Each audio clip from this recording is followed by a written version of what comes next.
Hi friends, my name is Nandita. I am from Andhra Pradesh.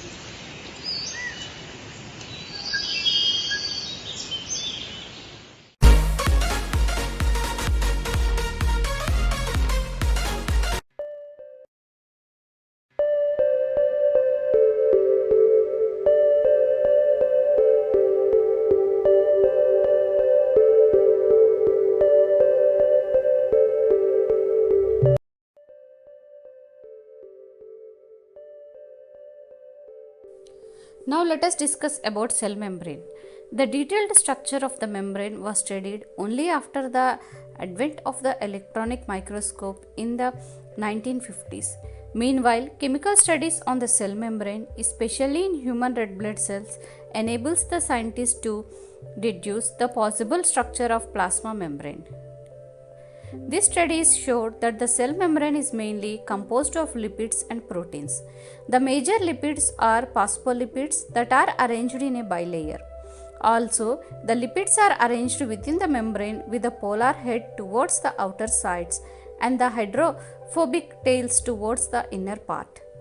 This ensures that the non-polar tail of saturated hydrocarbons is protected from the aqueous environment. In addition to phospholipids, membrane also contain cholesterol.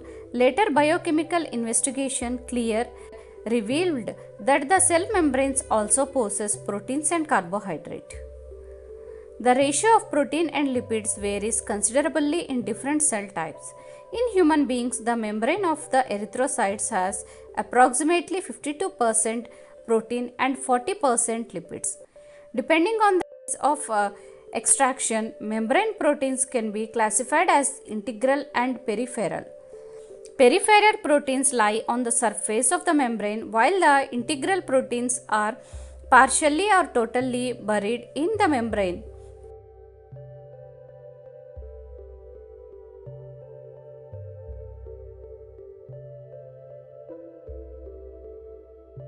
An improved model of the structure of cell membrane was proposed by Singer and Nicholson in 1972, widely accepted as fluid mosaic model.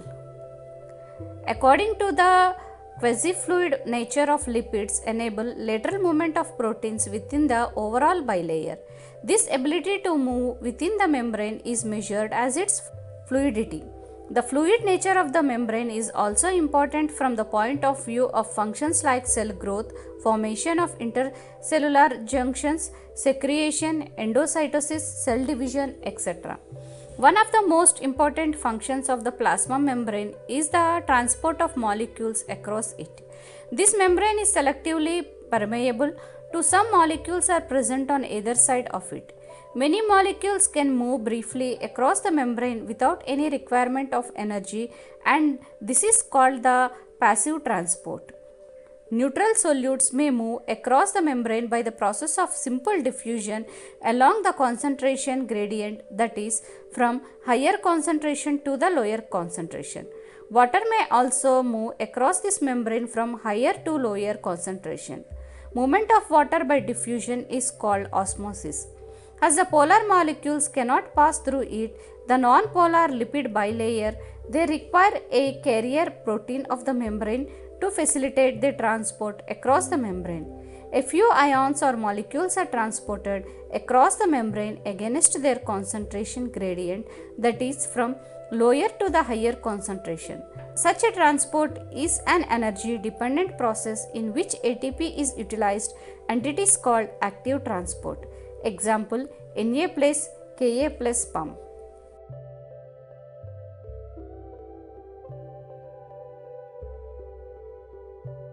Thank you.